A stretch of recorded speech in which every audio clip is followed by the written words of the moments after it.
Family and fellow soldiers, I'm the professor, and this is the moment of truth.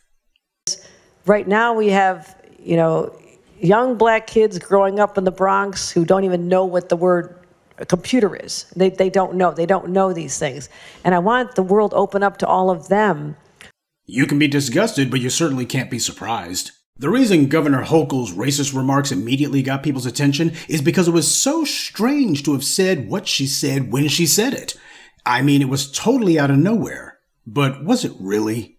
Because her remarks reminded me of Cliven Bundy. Remember him? When he was surrounded by the feds, under siege, and yet his white privilege protected him, so no worries there. But while he was talking to the white media about his federal problems out of the blue, just out of nowhere, for no reason at all, he suddenly switched to, and another thing about the Negroes.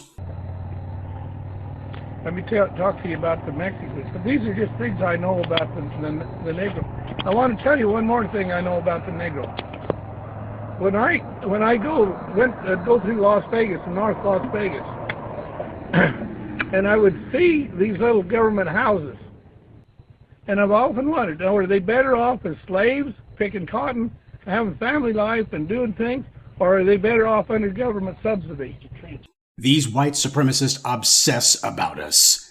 That's what they do. They cannot stop thinking about us. We are an unholy fixation for them. Actually, we're probably the only holy thing in their pathetic lives. But here he is, facing almost certain death at the hands of the feds, or at the very least facing a lot of guns. And in the midst of all that, he decides that's the time to say, about these Negroes.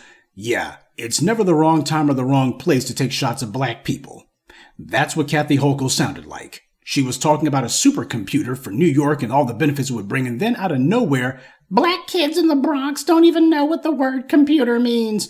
First of all, that shows that black people are front of mind for her. Black people are like the third largest demographic in the city, and yet we are the first people on her mind. We live in her head full-time, rent-free. Well, we might as well live in her head. There's plenty of room. But this is how racists like Kathy Hochul are. They don't want to have to conceal their anti-black hatred. They want you to know exactly what they think about you. So when they occasionally have these little gaffes, as the white media calls them, get real. These are not gaffes at all. It's them trying to get away with something. Now, as many high-profile black people as you got who live in New York City and do business there, you would think that there would be a foot race to see which black person could denounce her first. I've heard that 50 Cent said one or two things, but that's pretty much about it. Of course, most of these comfortable Negroes get every crumb of their daily bread from the white economic and political structure, so they have no intention of rocking the boat. And that's why one of the white media's favorite professional butt kissers, Jonathan Putting on his Capehart, was just sitting there beside Hochul, yucking it up, listening to black children being insulted and degraded, and he was just smiling and having no problem with it at all. He wasn't scared to check her, necessarily, as much as he was totally accepting her blatant racist remarks. Hell, if you had confronted him about it, he would be the first one to make excuses for her. And if this is the kind of racism that he laughs off in public, we can only wonder what kind of racism's going on behind the scenes over at MSNBC or the Washington Post that he doesn't say anything about. When you're dealing with a bootlick, you're dealing with a brain-dead zombie. They take white supremacist abuse with a smile. Kathy Hochul sounds just like racist Rudy Giuliani and Mike the Bigot Bloomberg, so she can truthfully say she has a New York state of mind. But we aren't through yet. On cue, you got the bought and paid for bootlicks who are going to come running to the rescue for Miss Polly. This is where the corrupt New York State Assembly Speaker Carl Heastie comes in, and with a name like Heastie and his rather intersectional look, I'm willing to go out on a limb and say he's most likely a tether. He wanted to be the very first to say, oh, she's got a good heart. Y'all gonna leave Miss Polly alone. She didn't mean nothing by it. We should all just move on. And you know who else joined in with old Mr. Heastie to defend Governor Hochul? Al Sharpton. Yeah, you knew that one was coming.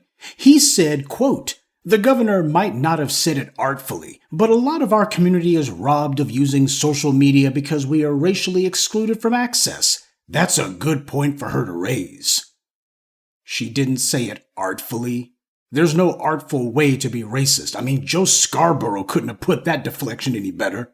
Yeah, now we know how Al Sharpton got his job on MSNBC and how he intends to keep it. He's going to be the official apologist for every act of anti-black racism there is, especially if it comes from the Democrats. But if Fox News gives him a weekend gig, who knows, he might start defending the Republicans too. So this is Al Sharpton. This is what he's come to after all these decades. Those of us who looked at him and said, This dude's up to no good. This guy's greasy as hell. Here's your final verdict, folks. For those who are hoping that maybe Al Sharpton had one or two redeeming bones in that increasingly shrinking, scrawny body of his, this is the final verdict. He's a lost cause, always has been. Now, as black people, this is the reason why it is so dangerous to have these bootlicks and tethers and all of these backstabbers being the ones who get put out front. We have to be fighting this stuff. Because otherwise what happens is you let some 2-bit chump like this Heasty character come along and he tells you, we need to produce for the black community. And then as soon as your back is turned right after the election, the only one he's producing for is himself.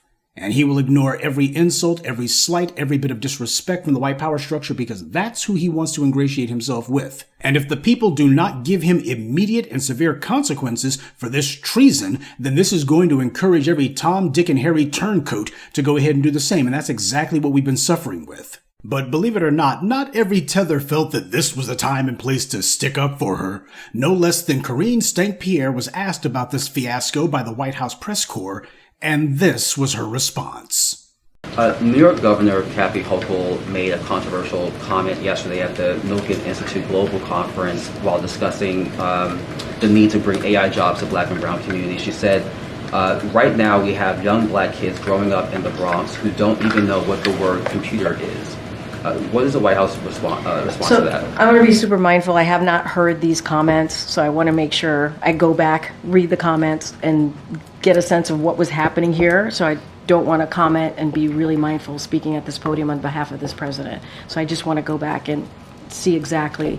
I know you're reading an excerpt or a line from what she said, but I just want to be super, super mindful here. Oh, see how they run. She lied through her teeth and claimed that she hadn't seen the video. Oh, I'm sorry, she hadn't read the interview, and she wasn't going to speak for the president on that issue. But that, of course, didn't stop her from saying, I'll get back to you about that. Now, that deflection of hers came off her tongue real easy, didn't it? So that means that she rehearsed it. The White House got together because they knew that this question was coming, and they practiced what the lie was going to be, and it was decided that she should say she hadn't read the interview, and she just wanted to make sure that she went back and read the comments for herself before speaking on it. Well, that was a week ago. So Karine Jean-Pierre has had a week now to watch the video, read the interview, but she hasn't come back or said a word about it. And neither has anyone else in Biden's White House, so it was a lie. Big surprise. It was pathetically obvious she's lying. She's trying to deflect, dodge the question. What they're hoping for is to buy the White House some time. Hopefully the white media will have moved on to the next story. And if Karine does get asked about it again in the future, she'll just claim it's old news. And this way they won't have to actually denounce Hochul. That's what this is about. And of course, the White House press corps, though press whores would be far more accurate, they'll just let her say whatever. Maybe they'll come back to this, maybe they won't, but either way, they aren't really serious about asking the tough questions. They just want to look like they are. So here we had Karine trying to lean on the weakest crutch of all, the old, she was taken out of context line. That's what this is. Well, maybe she was taken out of context. I have to see what the context was. You don't need to go back and watch anything to know that Kathy Hochul is a vile racist. I remind you that after the murder of Jordan Neely, Hochul was practically the first New York politician to jump in front of the cameras and defend that heinous killing. She said, well, there's consequences for behavior. No, there's consequences for behavior, and I'll look at it more closely to find out whether the state has a role. People who've been out on parole have different consequences, and a judge can make a decision on whether to hold someone, or a DA can make a decision to charge them. But in a case where someone is on parole, then the state has an ability, as we've done before in more serious cases, to ensure that someone is held during pending the outcome of the episode. But no, that was deeply disturbing, and that causes a lot of fear in people. And actually, the mayor and I are working so hard to restore that sense of safety. We have the cameras on the subways. We have more police officers. We're assisting with overtime. We've been doing so much. And the numbers have been improving. The number of crimes on subways has been declining. And I don't want people to feel anxious again when something like that comes to light. It is deeply disturbing. She only walked it back after the public got on her butt about it. So this piece of trash has a history of denigrating and dehumanizing black people. And why are the Democrats not telling her that she has to resign? Because this is part of the Democrats' own internal efforts to push back against the black community. From Obama's constant condescension and talking down to us to Biden's outright insults. These are not accidents. The Republicans' ability to pass racist legislation isn't happening despite the Democrats. It's happening because of them. This is the Uniparty. Republicans pass the laws that white power wants, and the Democrats make a few empty peeps about being humane and what would Dr. King think so that they can schmooze us into sitting on our hands while all this mess goes down. And now, inevitably, the Democrats are joining in with the attacks because too many black people have begun to push back. They have to. This is the Democratic Party showing that they cannot stand the black community and never could. To them, we're just useful idiots, and as long as we go along with the get-along and refuse to make the bastards pay, they'll be right. We will be abused, and we will be active collaborators in our abuse because we are not fighting back against the abusers. So from LA to New York, we got all of these Democrat politicians coast to coast taking aim at us. First, it was racist Latino politicians in LA singling us out, saying that black people have to be shut out of power in the city. Now we got a white woman in New York saying black children don't even know what a computer is. And rather than having a tsunami of Democrat politicians actually calling her out, instead, the reaction has been largely crickets. So you got these politicians coast to coast, people who are supposed to be among what white supremacy has classified as minorities, and yet these same people talk about black folks no differently than any other white supremacist male does. The Democrats do have us in an abusive relationship, but we have to take responsibility for the part that we've played in tolerating it. If we exercised a zero-tolerance policy for disrespect the same way we don't take disrespect from other black folks, then nobody would dare to form their lips to say anything about us. And no, the problem isn't that black people are scared of punishment from the white supremacist system. Black people get sent to prison every single day, and that doesn't seem to scare us at all. So what the world are we scared of? We have been conditioned over the course of the last half-millennium to be terrified of incurring disapproval from the white power structure. We live in fear of that.